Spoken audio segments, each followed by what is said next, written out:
título, a aula 3, que é a seleção... Deixa eu ver se tem um barulhinho aqui. Ok.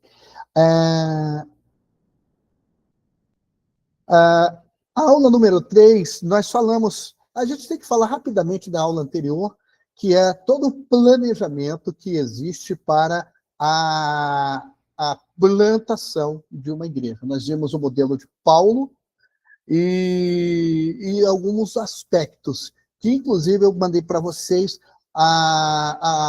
o PowerPoint da aula anterior. Hoje nós vamos, dentro da plantação de igrejas, num contexto missionológico, nós vamos falar da seleção de áreas, o alvo e distribuição de recursos. Vamos abordar algumas coisas hoje. Ou seja, escolhendo onde plantar igrejas. Parece que não, mas para um missionário e até para um pastor local que está numa grande cidade, é muito importante escolher onde plantar uma igreja. Bem, nossos objetivos hoje são, em primeiro lugar, aprender critérios para selecionar áreas-alvo. Nós vamos ver isto hoje. Entender as categorias de Ralph Winter, no livro do David Hazelgrave, que é Plantando Igrejas, o ME1, o ME2 e o ME3. Nós vamos ver isto. E analisar perfis de comunidades, ou seja, os lugares aonde uma igreja deve ser plantada. Então, vamos ver, em primeiro lugar, as 4 categorias de Winter. O Winter é um dos colaboradores do David Hazelgrave, ele cita isto no seu livro, e nós vamos ver aqui, em resumo, isto. O David Hazelgrave, e geralmente, esses números aqui que nós vamos dar, antes de eu falar do David Hazelgrave, aqui, cristãos ativos, isso aqui é no mundo. Esse aí é o número de cristãos ativos no mundo hoje. São 219 milhões. É aproximadamente o número de habitantes que tem o Brasil, que dizem que tem cerca de 220 milhões de habitantes. Esse é o número de cristãos ativos em todo o mundo. Os cristãos inativos, observem que chega a 1 bilhão, ou seja, é uma defasagem imensurável. De 219 milhões para 1 bilhão, isto é um número realmente muito elevado de cristãos inativos. E desses cristãos inativos, parece que não, muitos estão até nas nossas igrejas. São aqueles crentes que não produzem nada, não fazem nada, não oram, não leem a Bíblia, não evangelizam, não discipulam, não são discipulados. Estão ali vivendo por viver. Então, no mundo, 1 bilhão de cristãos inativos. E os não cristãos culturalmente próximos destes, tanto 219 milhões, e dos inativos, que chega a 1 bilhão, estamos falando em número mundial, global. Não cristãos culturalmente próximos, 500 milhões. Então, aí, quem é bom de matemática vai ver que os cristãos ativos, eles ainda são, o número é menor do que aqueles que são não cristãos, estão culturalmente próximos de nós. Isto aqui apenas para a gente ter uma dimensão ou uma ideia da necessidade de pregar o evangelho, de fazer discípulos. E eu acho incrível que nós estamos em pleno século XXI, o século das grandes conquistas tecnológicas na área da comunicação, na área da mídia, na área dos transportes, e mesmo assim estamos defasados. Então, isto é para nós vermos quão urgente é a necessidade da pregação do Evangelho. E, às vezes, a gente fica brigando por picuinhas dentro das nossas igrejas. Porque eu não gostei do culto, eu não gostei da cor da parede, eu não gostei daquilo ou do outro, enquanto milhões dessas pessoas estão morrendo sem conhecer o Evangelho. Não cristãos, observem agora, não cristãos culturalmente distantes. É um número avassalador. Ele ganha todos os números até aqui apresentados. 2,5 bilhões de pessoas estão longe do Evangelho, culturalmente, espiritualmente, até materialmente. Isto torna-se prioridade para a igreja. Se cada igreja tivesse pelo menos uma pessoa disposta a pregar o Evangelho integralmente, o mundo já teria sido ganho para Jesus. Mas, infelizmente, esta não é a realidade. Vamos para o ME1, o ME2 e o ME3. Não vou dizer o que é ME1, ME2 e ME3, porque está no livro e eu suponho que vocês leram e vocês hoje já são especialistas no que é plantar igrejas. Mas vamos lá, vamos falar um pouquinho. O ME1 é quando você está falando de Jesus, está compartilhando o Evangelho numa mesma cultura. Aí coloquei aqui um exemplo brasileiro, evangelizando brasileiro. Por quê? Essas nomenclaturas com esses números? Isto fala 1, 2, 3, está falando de distância cultural. Porque falar de Jesus para um brasileiro é fácil. Ele tem a sua cultura, ele fala o seu idioma, ele é até parecido com você em vários aspectos. Então, vejamos aqui, de maneira técnica, o que significa isto. Isto envolve contextualização, o que significa comunicar a mensagem atemporal do Evangelho de amor, compaixão, perdão e esperança, de maneiras que façam sentido para as pessoas no seu contexto cultural local, sem comprometer os princípios bíblicos. Aí, voltando lá à nomenclatura, ME1. Você fala de Jesus para um conterrâneo seu, um compatriota seu, que fala o seu idioma, tem a sua cultura, come as mesmas comidas que você come, se veste como você se veste, fala como você fala, etc. Você vai falar de Jesus para ele, vai falar da graça, vai falar do perdão de Deus, vai falar da esperança da eternidade, mas dentro da cultura daquele brasileiro. E isto você pode fazer, obviamente, sem comprometer os princípios bíblicos.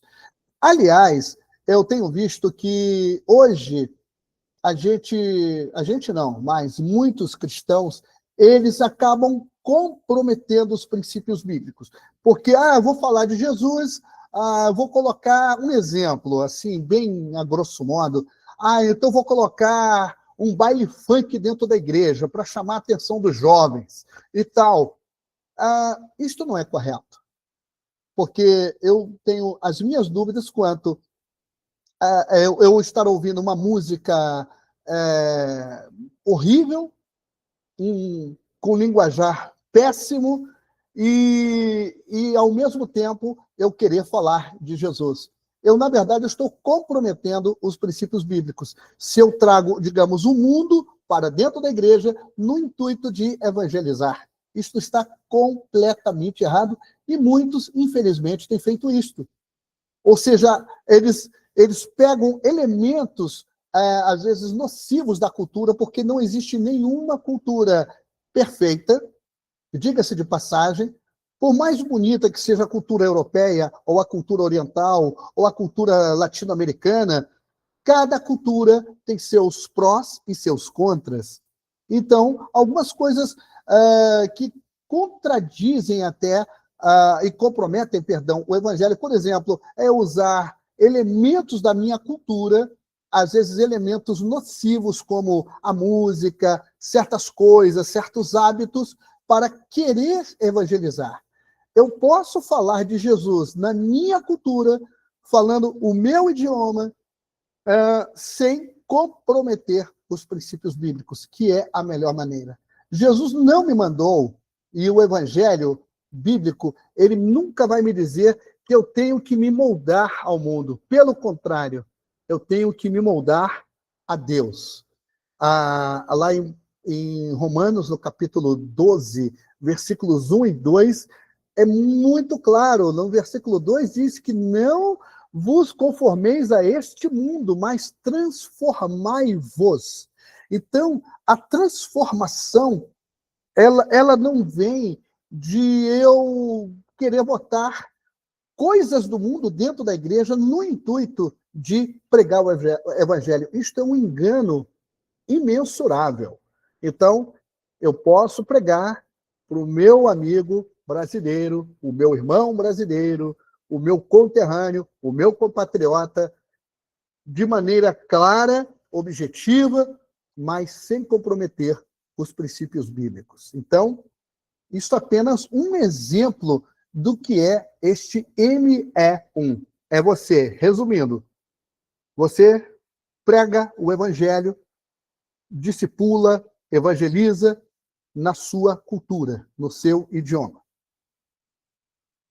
O ME2 já é um pouco diferente, porque o ME2, o que vai acontecer?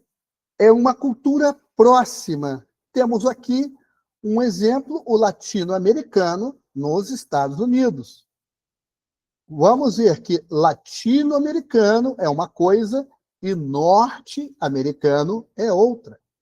As duas culturas, elas são diferentes, mas, por exemplo, nos Estados Unidos, existem milhões de latino-americanos que moram lá e falam o seu idioma, geralmente o idioma espanhol, mas eles estão ali num contexto norte-americano. Então, o que acontece? Digamos que esses latino-americanos, na sua grande maioria, não conheçam a Jesus. Então, os irmãos norte-americanos vão se aproximar deles, porque há uma proximidade até física, porque eles estão naquele país, eles estão aprendendo alguns, né? Não todos, o idioma, adquirem alguns aspectos culturais, mas eles não são da cultura norte-americana. Mas observe bem que dentro dessa aproximação, e eu estou usando o exemplo do latino-americano nos Estados Unidos, o que tem que acontecer? Usar uma linguagem que a cultura próxima entenda, evitando jargões religiosos ou antiquados que possam criar barreiras desnecessárias. Porque, assim como tem latinos-americanos que não conhecem a Jesus, tem também latino-americanos que conhecem a Jesus, são até missionários ou pastores e estão nos Estados Unidos, e eles têm que falar de Jesus para alguns norte-americanos que não conhecem a Jesus. Então, o que tem que acontecer aí? Ele não pode se aproximar do norte-americano com o seu linguajar, com aquela linguagem dele lá, da sua cultura. Isso cria uma barreira. Pelo contrário, nós vimos até em missões transculturais, já em comunicação transcultural também, a necessidade da adaptação naquela cultura que nós estamos. Outra coisa, dentro deste ME2, existem as pontes culturais. Isto é muito importante. O que é uma ponte cultural? é você identificar pontos de contato ou pontes na cultura local, ou seja, valores compartilhados, necessidades humanas universais, perguntas existenciais para introduzir a mensagem de Jesus. Eu posso lhes dar aqui um exemplo muito vívido, que foi a minha convivência no Chile. Eu não podia pregar o evangelho como se eu estivesse aqui no Brasil, porque eles têm uma cultura diferente da minha. Somos parecidos em alguns aspectos, mas não somos iguais. Então, eu tinha que entender quais são os valores deles, as necessidades deles. Por exemplo, lá no Chile, um dos grandes problemas no Chile é a depressão. A depressão no Chile é uma epidemia. E eu lidei com muitas pessoas com depressão, mas muitas, colegas de trabalho, vizinhos, eles com muitos questionamentos. Então, eu via estas coisas e isso se tornava o ponto de contato para que eu pudesse falar de Jesus. Então, dentro do ME2, então vimos que tem que ter uma linguagem acessível, ou seja, eu não poderia falar de Jesus usando expressões daqui do Brasil, chegar com aquela, entre aspas, aquela ginga de brasileiro, aquele jeito de brasileiro, que inclusive em algumas culturas eles veem isto muito mal. E aí a segunda coisa, as pontes culturais. Eu tive que identificar estes pontos de contato ou pontes naquela cultura para poder compartilhar o evangelho. Ainda no MA2, temos outra coisinha aqui, a relevância prática. É o terceiro ponto dentro do MA2. Demonstrar como os ensinamentos de Jesus se relacionam com os desafios e realidades diárias das pessoas, da vida das pessoas na cultura próxima. Relacionamentos, trabalho, propósito, sofrimento. É muito parecido com o segundo ponto, mas aqui você está indo mais direto ao assunto. É você ter, digamos, um vizinho, como eu tinha, que ele e a esposa eram pais de 2 adolescentes e ambos tinham problemas com drogas. E nós víamos as suas necessidades, nós víamos como era o casamento daquele casal, nós víamos como era o relacionamento entre pais e filhos, nós víamos como os filhos sofriam, e eles achavam que aquilo era normal, para nós não é normal. Então, usamos pontes, e foi uma ponte, uma dessas pontes foi bastante dramática, porque a senhora uma vez tentou o suicídio, e foi isto que nos fez ficar mais próximos. Então, nós chamamos isto de relevância prática, é demonstrar como os ensinamentos de Jesus se relacionam com os desafios e as necessidades das pessoas.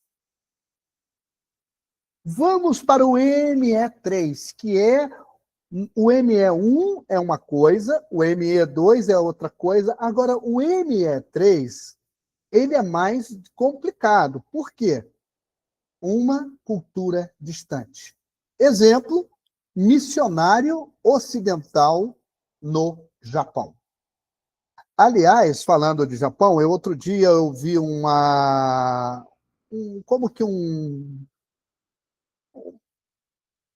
reportagem feita no Japão sobre como evitar missionários cristãos no Japão. Era este o título da reportagem. Porque o Japão tem uma cultura muito forte, muitíssimo diferente da nossa cultura, ou da cultura europeia, ou da cultura africana. É muito diferente. Então, aí eu estou usando aqui este exemplo. O ME3 é quando é uma cultura distante. Eu tenho um exemplo do missionário ocidental no Japão, como eu poderia dizer do missionário brasileiro no Oriente Médio ou na Oceania. São culturas distantes. Então, o conceito central de Haselgrave sobre falar de Jesus numa cultura distante gira em torno da necessidade do comunicador missionário encarar a cultura do receptor com a máxima seriedade, adaptando a mensagem para que seja compreendida dentro da estrutura de realidade e cosmovisão do outro, sem comprometer a verdade bíblica. É parecido com o MA1, que você não deve comprometer a verdade bíblica.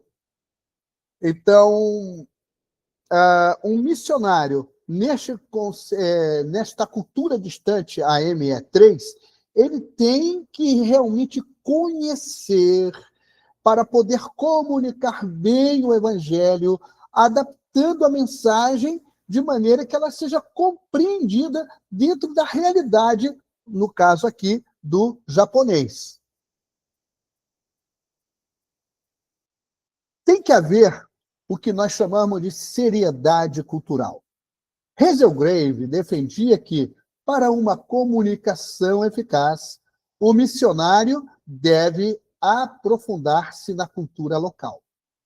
A mensagem é decodificada pelos receptores com base em seus próprios padrões culturais, o que significa que o choque cultural e a desorientação são desafios reais a serem superados. Então, por exemplo, a cultura japonesa, que é bem diferente da nossa cultura, mas é muito diferente mesmo, é mais diferente do que nós possamos imaginar, como então o missionário vai comunicar o evangelho? Ele tem que se aprofundar naquela cultura. Eu me lembro, há uns 25 anos atrás, eu estava no Peru e chegaram duas missionárias brasileiras e elas foram recebidas por um irmão para um lanche.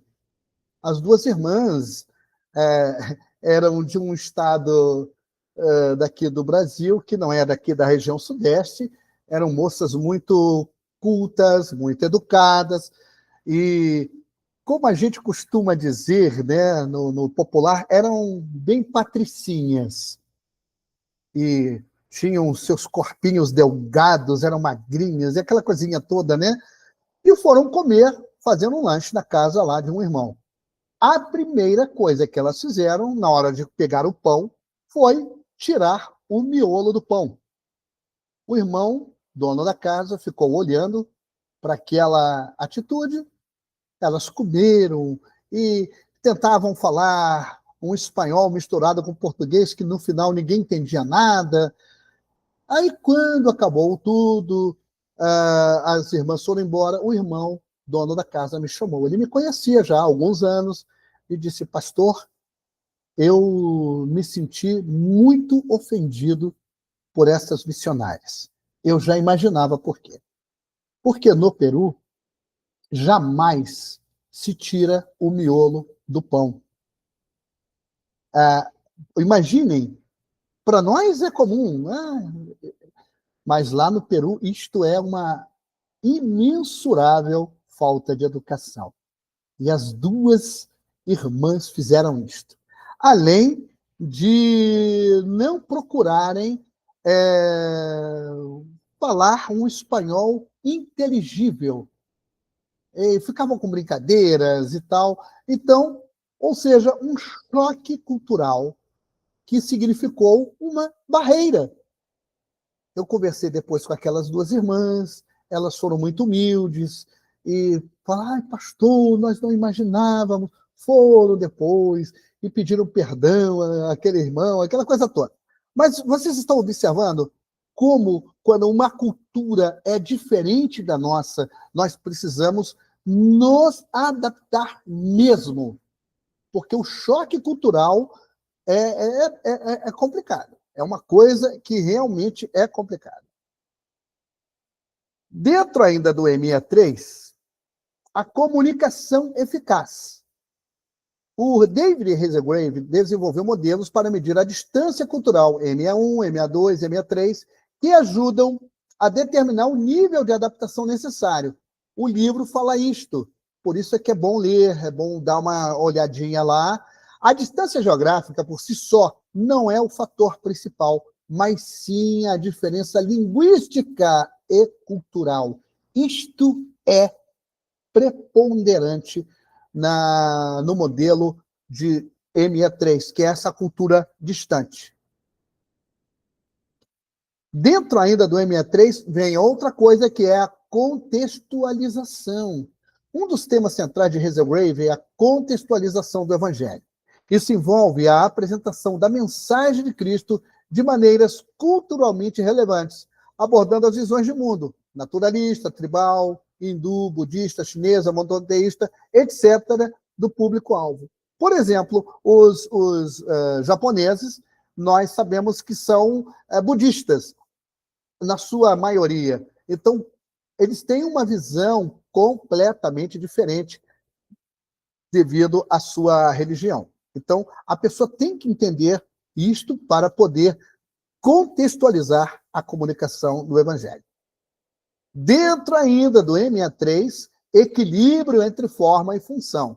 Haselgrave enfatizou a importância de distinguir entre a forma cultural pela qual a mensagem é transmitida e a função ou o significado pretendido. A forma pode mudar para se adaptar, mas a função e o conteúdo essencial do Evangelho devem permanecer alterados. No século XIX, houve um grande missionário na China chamado Hudson Taylor. Ele era inglês e ele é um dos grandes missionários transculturais da história da igreja, porque ele, para poder comunicar o Evangelho, ele aprendeu chinês, ele se vestia como chinês e todo mundo, inclusive, pensava que ele fosse chinês. E isto facilitava muito a pregação do Evangelho dentro daquele contexto cultural. Então, o que acontece? O missionário ele vai ser muito equilibrado, ele tem que ser muito equilibrado, aliás, para se adaptar, mas jamais inalterar a essência do Evangelho na comunicação a esses povos. Outra coisinha, o diálogo interdisciplinar. David Haselgrave argumentou que a comunicação intercultural eficaz exige um diálogo entre diversas áreas do conhecimento, como antropologia, linguística e psicologia, para construir um equilíbrio e uma metodologia viável. Eu não vou me aprofundar muito, visto que o livro ele vai falar muito sobre isto. Tá? Ele dedica páginas e páginas sobre estas áreas aí que nós, missionários, temos que saber usar muito bem. A antropologia, a linguística e a psicologia. Formação de discípulos, não apenas conversão. No MA3, quando uma igreja ela é plantada, nós não podemos pensar somente em convertidos, mas em discípulos. A formação de discípulos. O objetivo final da comunicação transcultural não é apenas o batismo inicial, mas sim a formação de discípulos fiéis e frutíferos de Jesus que vivam em comunhão diária com Deus e participem da comunidade da igreja. Uma igreja que não discipula, ela está perdendo o seu tempo. Então, a formação de discípulos em qualquer uma das áreas, MA1, MA2 e MA3, principalmente a MA3, nós não podemos pensar apenas em conversão, mas formação de discípulos. Vamos ver agora as áreas urbanas versus as áreas rurais. Isto é quando é o momento de se plantar a igreja. O evangelho, tanto no MA1 como no MA2 ou no MA3, é comunicado, mas vamos ver essa coisa, a questão urbana versus a questão rural. Paulo, ele focava cidades estratégicas.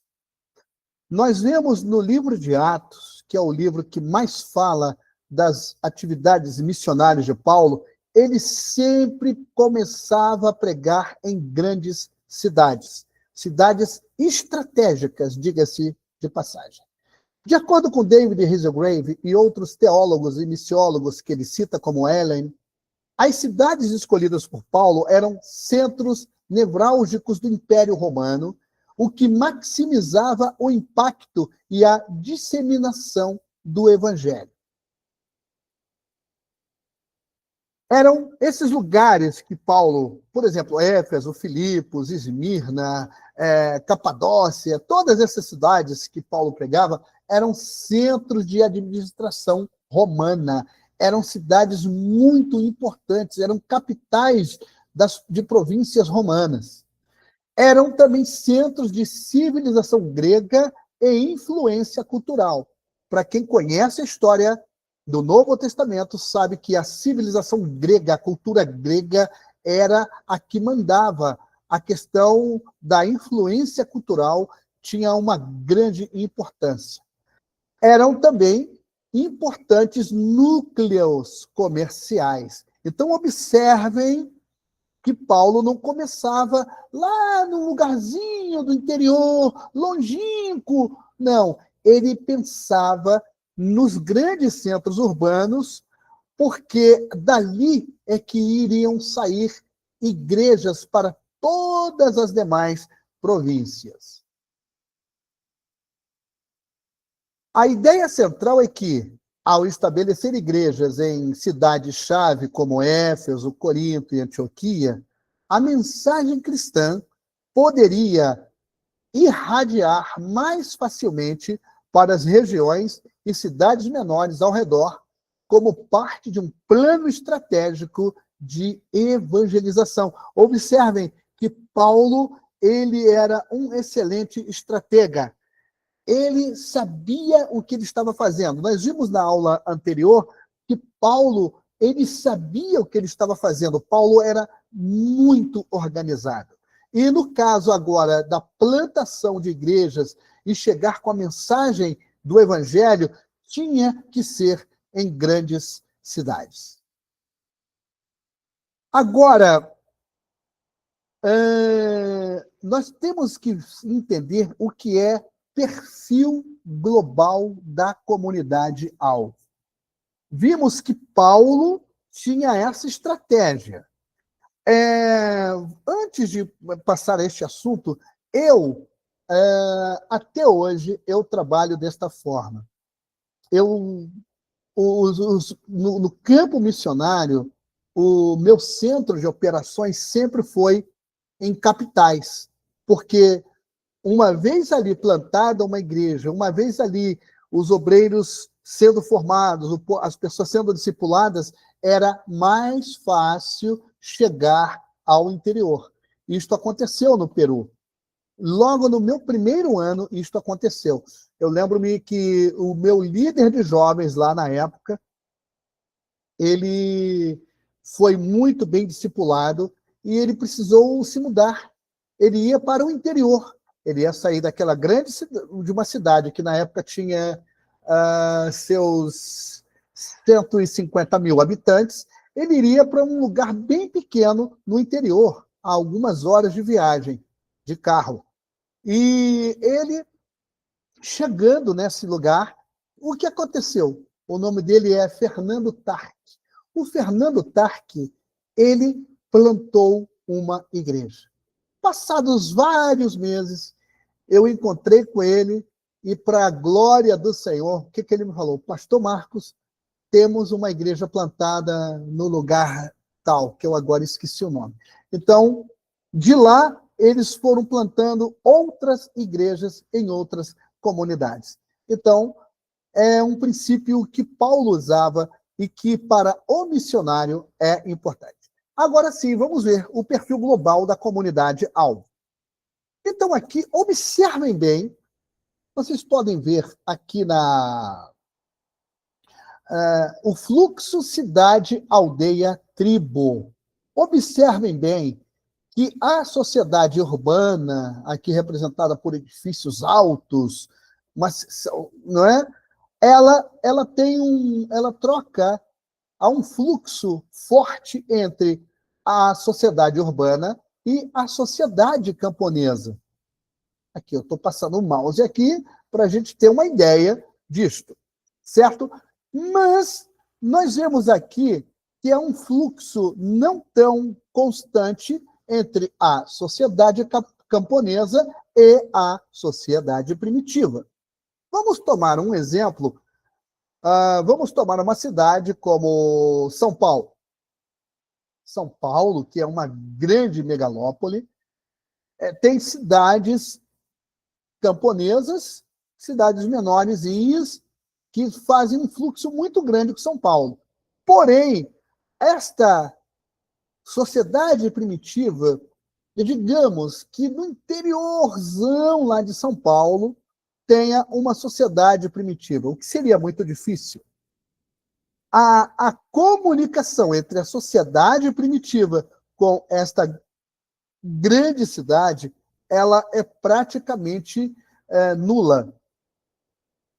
Mas, quando há um fluxo entre a sociedade urbana com a sociedade camponesa, agora usando em termos de evangelho, o evangelho é pregado aqui, daqui saem pessoas que vão trabalhar aqui, vão evangelizar, vão plantar igrejas, vão batizar, vão discipular.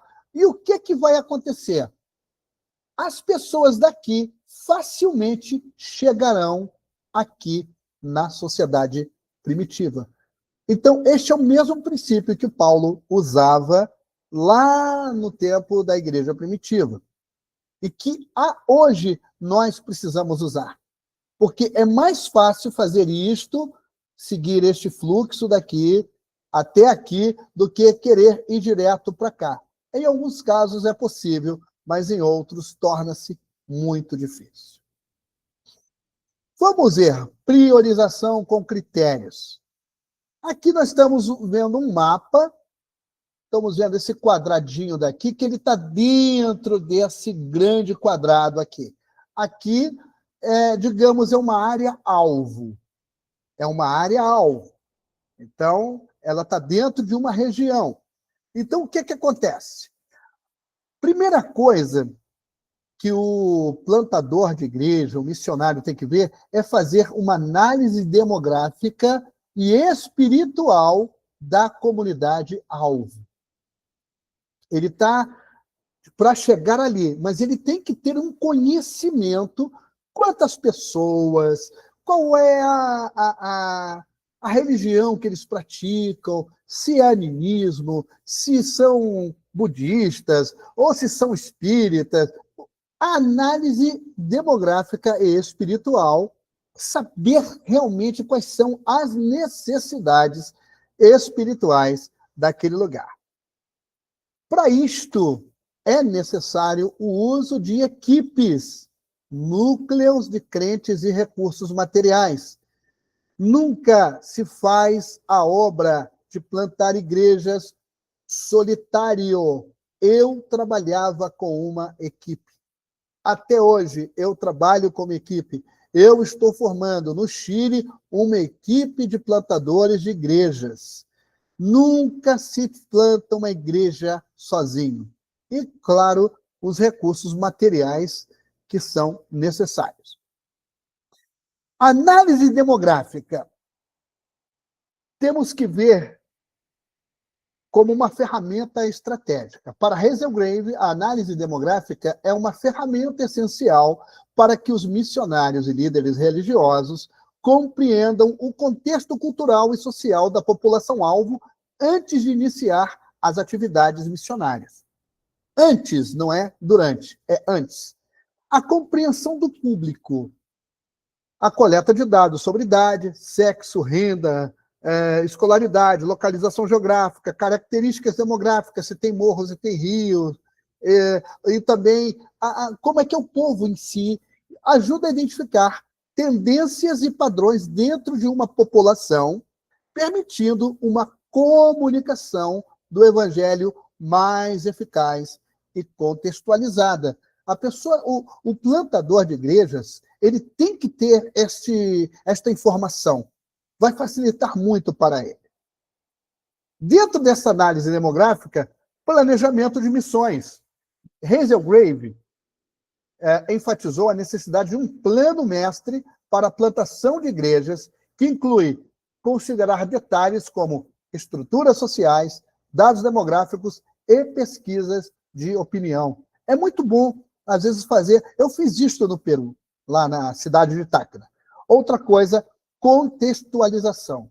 A análise demográfica é vista como um passo para garantir que a mensagem seja relevante e compreensível para a cultura local, evitando a imposição de modelos externos que não se adaptam ao contexto local.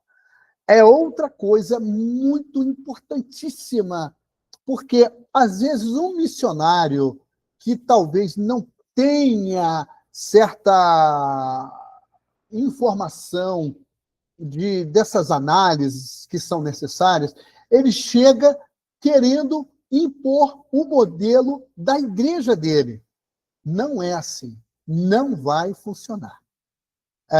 Eu fico pensando, às vezes, em certos pregadores aqui da nossa igreja, pregando em outro contexto cultural. Simplesmente, eles não seriam compreendidos. Vamos lá. O modelo paulino. Hazelgrave baseou muitas de suas ideias no modelo de plantação de igrejas do apóstolo Paulo, que envolvia a consideração do público e do contexto local em suas viagens missionárias.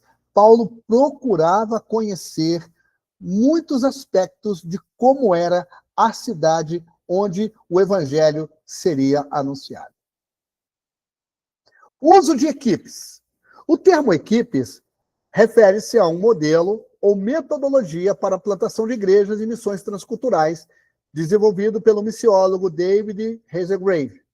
O foco não é em equipes de negócios ou gestão de projetos no sentido corporativo tradicional, mas sim na organização e estratégia de grupos para o trabalho missionário. O foco é missões. O foco é plantar igrejas.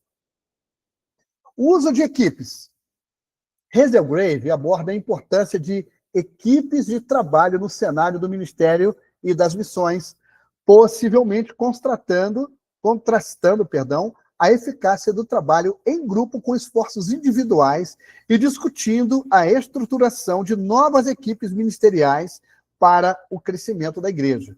Então, eu volto a dizer, não é um trabalho individual. O missionário que pensa que ele vai abrir igreja, que ele vai plantar uma igreja, que ele que vai discipular, é ele que vai batizar, é ele que vai construir, ele está enganado. Ele precisa de uma equipe.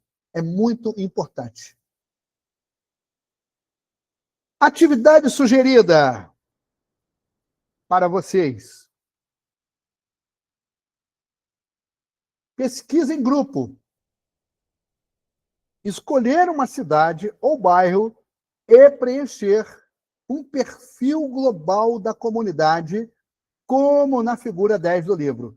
Eu vou pedir que vocês façam isto, vocês têm o livro aí, vocês dêem uma olhadinha no livro, na figura 10, e escolham uma cidade ou bairro e preencham o perfil global dessa comunidade.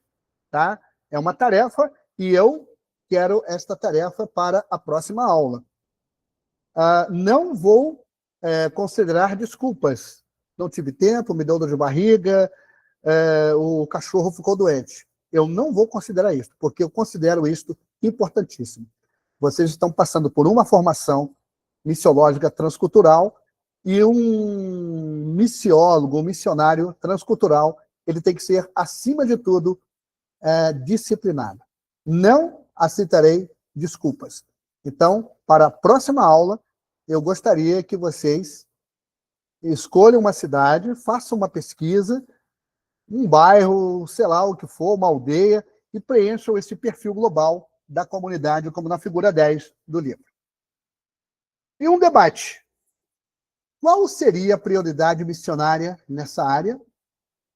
Se vocês quiserem escrever alguma coisa a respeito, eu veria o nível de adaptabilidade de vocês e de disciplina também. Você escolhe a cidade, o bairro, faz o perfil global da comunidade e você também poderia ver qual seria a prioridade missionária nessa área. Conclusão. Não se trata de onde queremos ir, mas onde Deus está preparando um povo. Eu gosto muito desta frase. Às vezes, nós temos tantas ideias, mas nós precisamos entender que não é apenas querermos ir a um lugar, mas saber que Deus está preparando um povo.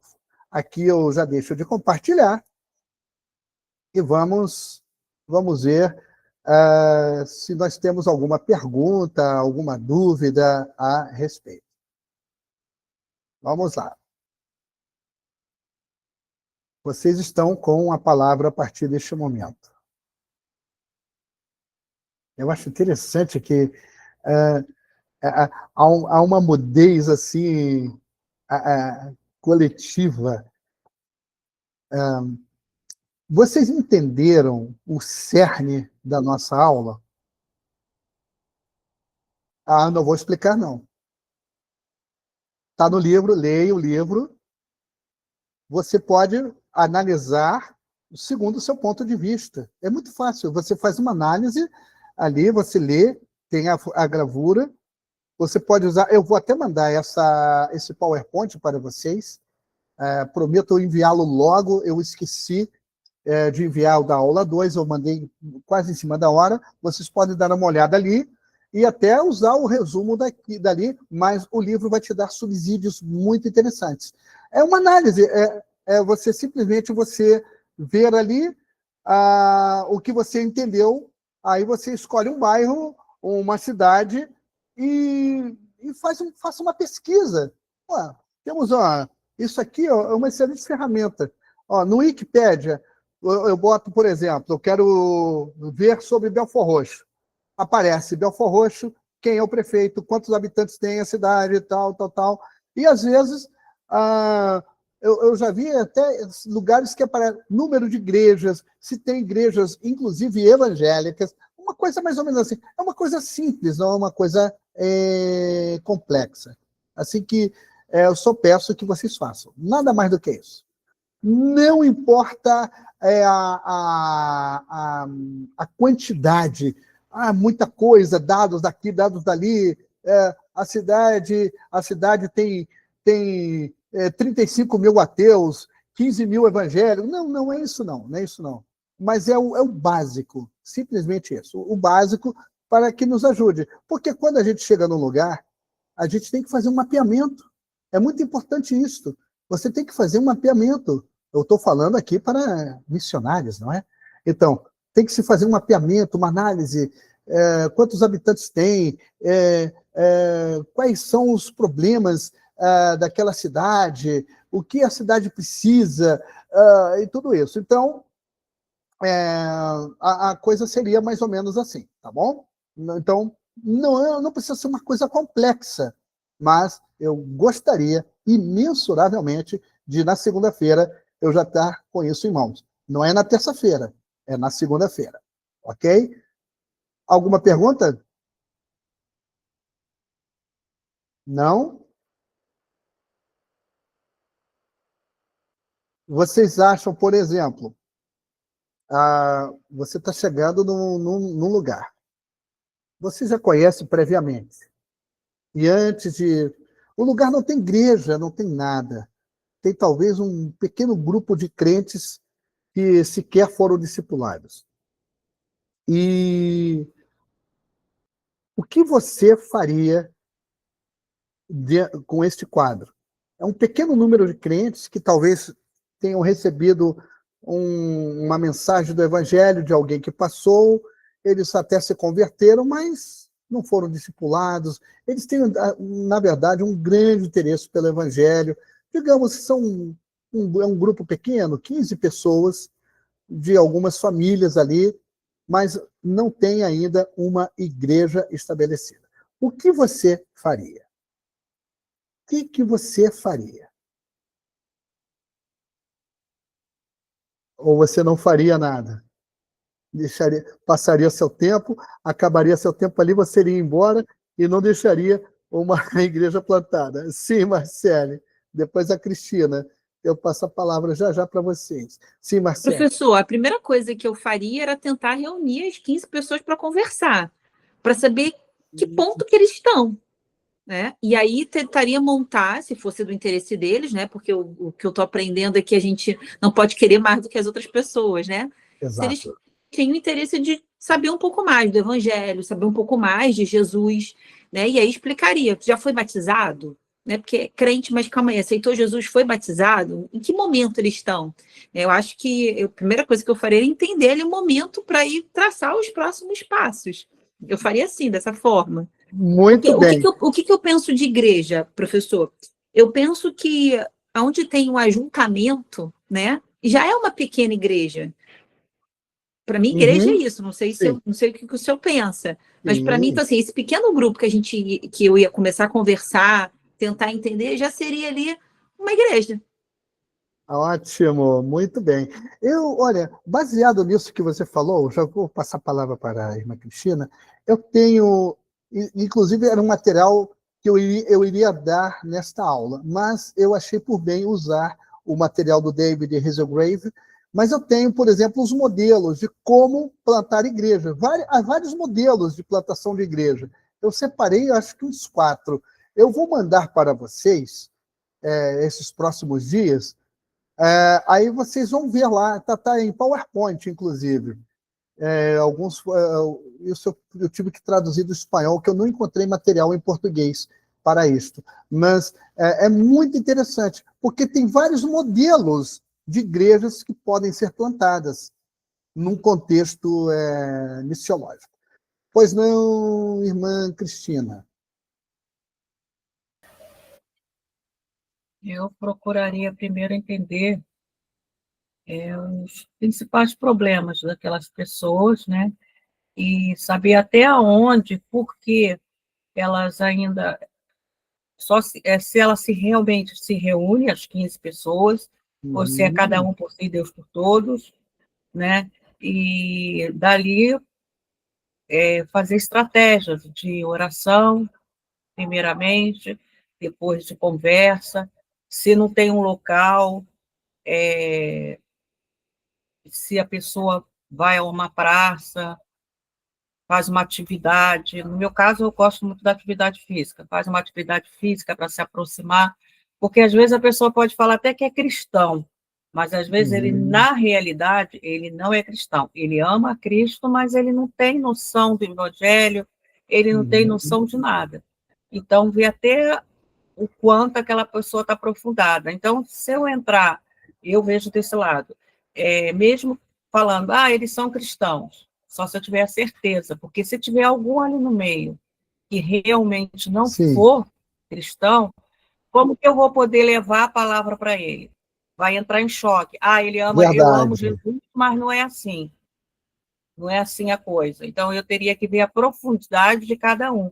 Então, eu entraria com uma atividade paralela ao evangelho, como ou um teatro, ou, no meu caso, esporte, Muito bom. violão, ou qualquer outra coisa assim, até chegar às pessoas e saber a que profundidade elas estão. Excelente, excelente. Existem várias estratégias, na verdade. Eu me lembro, meu Deus, faz muitos anos, mais de 40 anos, eu estava terminando o seminário e eu fui chamado por uma família que tinham sido vizinhos nossos. Eles se mudaram para o interior do estado e não tinha igreja lá. Aí eles mandaram uma carta, na época, carta que chegou pelo correio, nem telefone tinha, chegou aquela carta. Aí eles mandaram também para o pastor da minha igreja. Aí o pastor da igreja conversou comigo: Marcos, você poderia ir neste lugar? Aí, quando eu vi, meu Deus, foram meus vizinhos. E lá fui eu. E a gente se reunia na garagem da casa deles. E aquilo foi crescendo, as pessoas começaram a ir, e foram, mas eu não pude, por, por força do meu trabalho na época, permanecer lá. Eu fiquei alguns meses, 6, 7 meses, mas tinha um bom número de pessoas. Passaram-se os anos, isso foi em 1983. No ano de 2010, eu estava nesta cidade, eu tinha vindo aqui ao Brasil, e os meus pais foram morar nessa cidade e eles faleceram. Num período de 3 meses, morreu minha mãe, depois o meu pai. E eu fui a esta cidade para o sepultamento do meu pai. E eu fiquei alguns dias, e, para minha surpresa, uma daquelas irmãs de 1983, já uma anciã, ela me viu: Pastor Marcos, quantos anos, quanto tempo, inclusive eram muito amigos dos meus pais. E eu estava numa praça e ela me apontou e falou: Pastor Marcos, você está vendo aquela igreja? Uma igreja batista? Eu disse: sim, foi a igreja que você começou. Eu olhei uma igreja muito grande.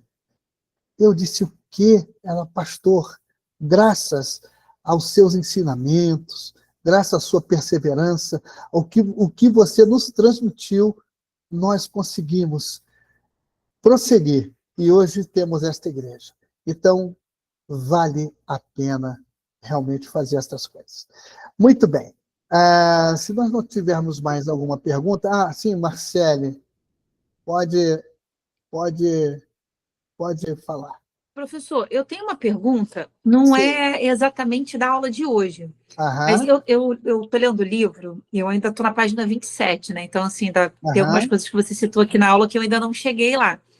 E ele vem falando, né, aham. do que é a igreja, né? O livro, primeiro, ele vem explicando o que é a igreja. Antes de Sim, implantar a sim. igreja, ele vem explicando o que é a igreja.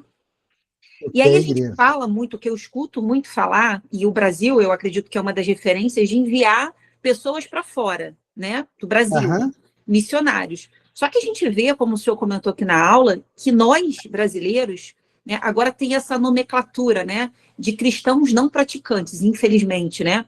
A grande sim, maioria é não praticante, então para mim não é é cristão, né? Porque não tem verdade. como, não existe isso na Bíblia, né? É Será que, verdade. olhando para a igreja de hoje, tá, pastor?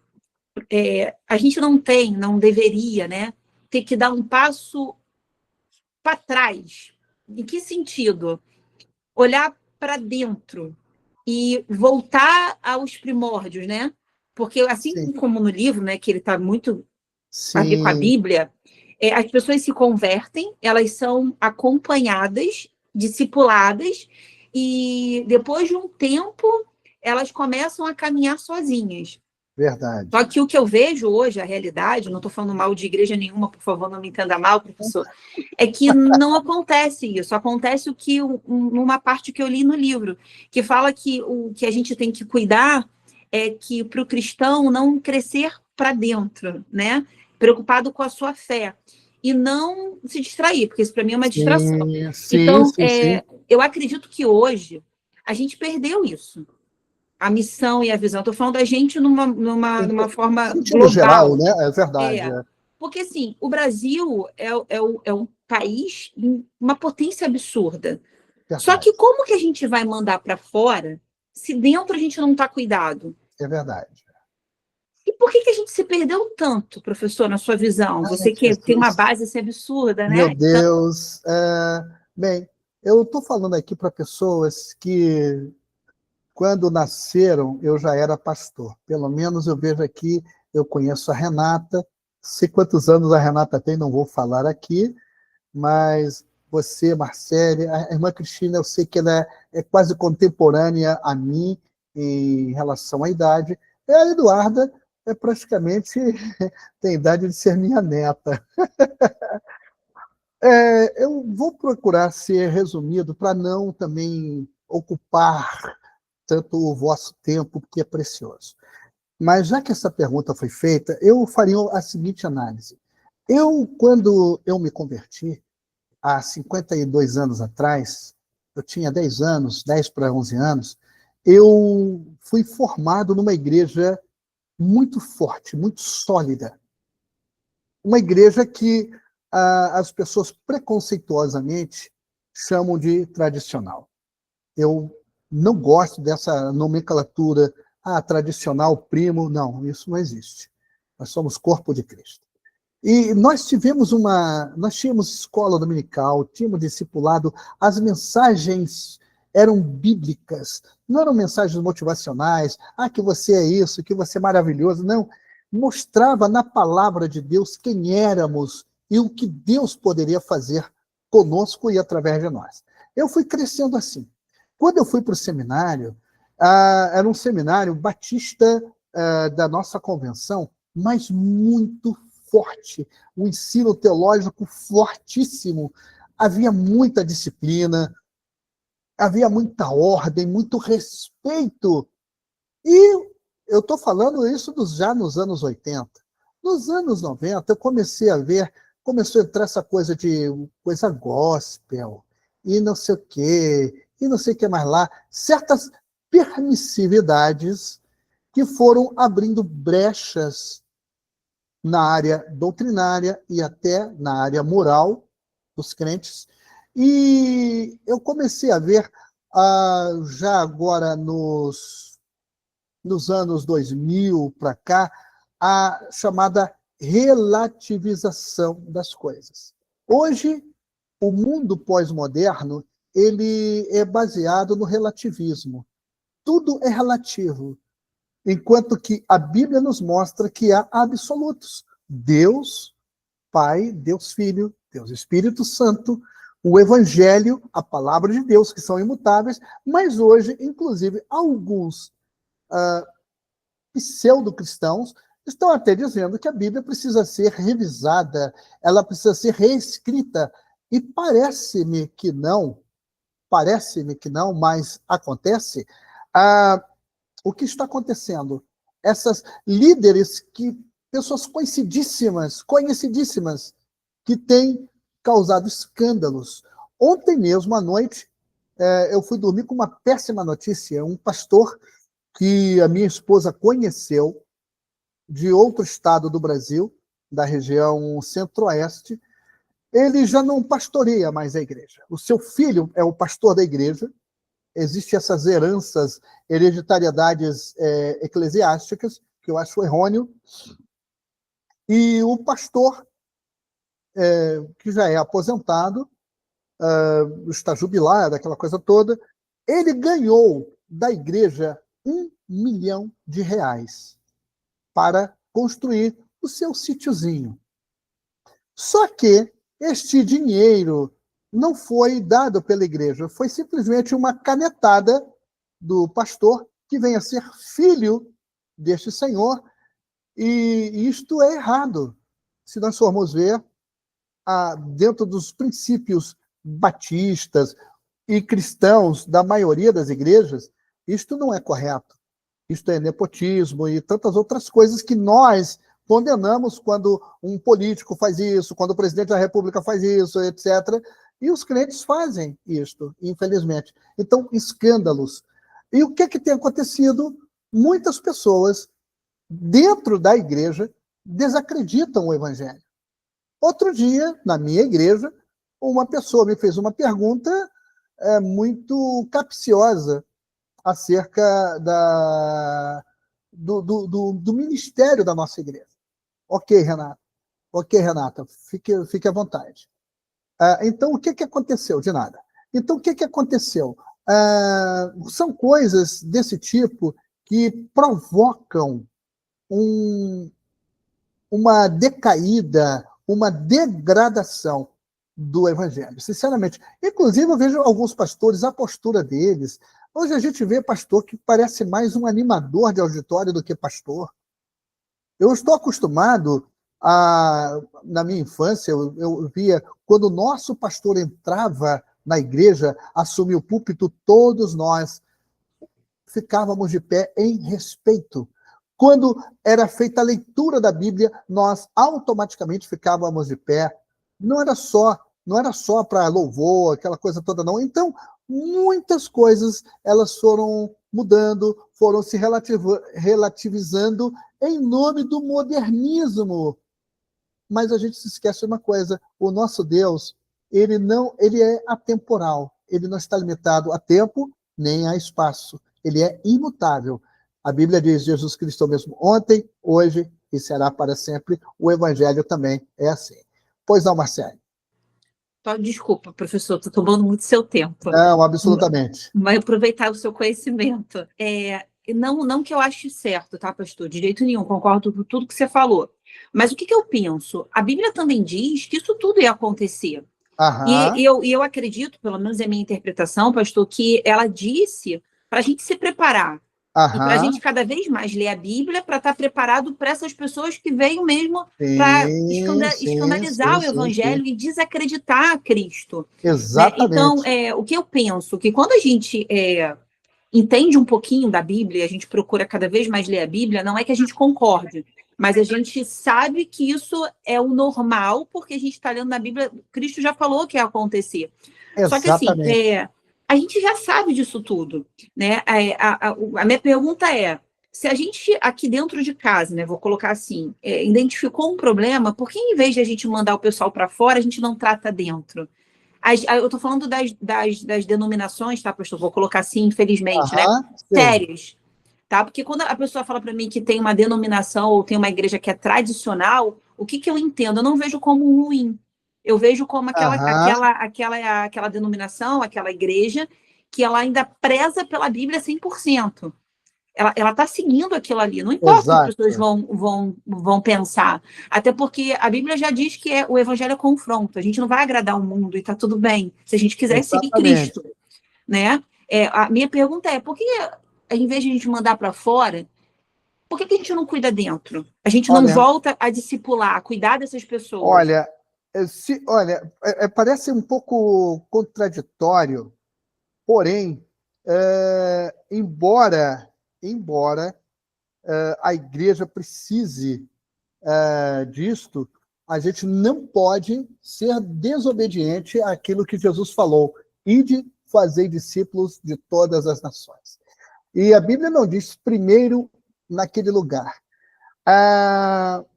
Existe até uma questão que as pessoas hoje chamam de reevangelizar. Tem acontecido isso, a reevangelização. Por exemplo, a Europa está destroçada. Estados Unidos está se degradando. Eu tenho amigos que estão nos Estados Unidos levantando igrejas que foram há 50 anos atrás, igrejas fortíssimas. Então, isso tem acontecido em todo o mundo. E no Brasil, não está sendo diferente. É aquela coisa. Aí vem uma outra pergunta dentro da sua pergunta. Será que todas essas pessoas poderão ser discipuladas? Não serão estas pessoas apóstatas? Porque o apóstata é a coisa mais degradante no Evangelho. É aquele que outrora professava Cristo e hoje ele simplesmente nega abertamente. Isto é apostasia. Está dentro do que Jesus falou. E Jesus, na verdade, sempre trabalhou com a minoria. É uma coisa incrível. A gente vê até naqueles dados dos crentes ativos, que está na lição de hoje. Os crentes ativos. Quantos crentes ativos existem e quantos crentes inativos existem? É o dobro. Então, a coisa não é somente matemática, ela é espiritual. O Senhor sempre trabalhou com a minoria. E louvado seja o nome do Senhor, que nós somos esta minoria que está aí perseverando. Somos nós que choramos. Eu tenho certeza que vocês e tantos outros crentes choram ao ver, às vezes, até um familiar longe do Evangelho, uma pessoa que antes era uma fervorosa testemunha de Jesus e hoje está completamente apagada com relação às coisas de Deus. Então, o que é isto? O evangelho ele tem que chegar até os confins da terra. Precisamos sim. E às vezes eu vejo até o seguinte, eu costumo falar só uma vez sobre certas coisas. Eu posso até repetir. No caso, a pessoa está cometendo erros. O que é que a Bíblia fala? Se o teu irmão, um exemplo, o seu irmão cometeu um erro, você vai até ele, mostra para ele, olha, irmão, ou irmã, você precisa mudar, eu observei certas coisas. Aí a pessoa está orgulhosa, irredutível, ela não muda. E ela continua naquela prática. Você vai, chama testemunhas.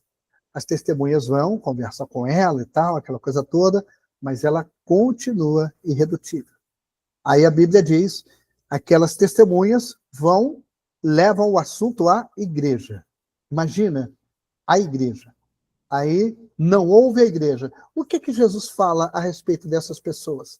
Elas devem ser consideradas irmãos? Ou, como Jesus disse, gentio e publicano? Então, nós precisamos ter, eu sempre digo, não apenas conhecimento, mas também discernimento. Eu conheci pessoas que até hoje, eu conheço um rapaz que até hoje, ele era divertido, ele tem a minha idade hoje, eu tenho 63 anos, então há 40 anos atrás, nós conversávamos com ele, fulano, tal, e era uma pessoa irredutível, até hoje. Ele foi considerado um apóstata. E falando de apostasia, espero que vocês não caiam para trás, mas eu tenho um colega, foi meu colega de seminário, foi ordenado a pastor há uns 30 anos atrás. Hoje, ele é esotérico. Vocês estão vendo? Que situação? A gente fala, não, o meu conhecimento das ciências ocultas, então, tudo bem, a gente fez a nossa parte. E muitas vezes, eu vejo que até uma estratégia do inimigo para nos tirar do foco. O foco qual é? Ir e fazer discípulos. Jerusalém, Judeia, Samaria e até os confins da terra. Tá bom? Então, mas é claro que, como diz aí no popular, é muito pano para manga. Muito bem, queridas irmãs, eu quero agradecer a participação de vocês. Eu vou mandar já aqui no grupo a tarefinha, tá bom? Não é difícil. E eu desejo para vocês um excelente final de semana. Vamos orar ao Senhor e assim estaremos terminando a nossa aula para a glória do Senhor. Senhor, muito obrigado por este tempo, por este momento. Ó Deus, muito obrigado por tudo. Agora, Senhor, nos ajuda no nosso aprendizado, ó Deus, no nosso desenvolvimento. Dá-nos, ó Senhor, discernimento, dá-nos graça, dá-nos sabedoria, ó Deus amado, para que possamos cumprir cabalmente a missão de Jesus Cristo, que é ir e fazer discípulos em todas as nações. Muito obrigado por esta honra, por este privilégio que o Senhor nos confiou. Fica conosco e nos dá, Senhor, da tua graça, porque ela é melhor do que a vida. É a nossa oração, em nome de Jesus. Amém. Que Deus abençoe vocês, em nome de Jesus. Amém. Graça e paz. Amém. Bom final de semana, professor. Muito obrigado.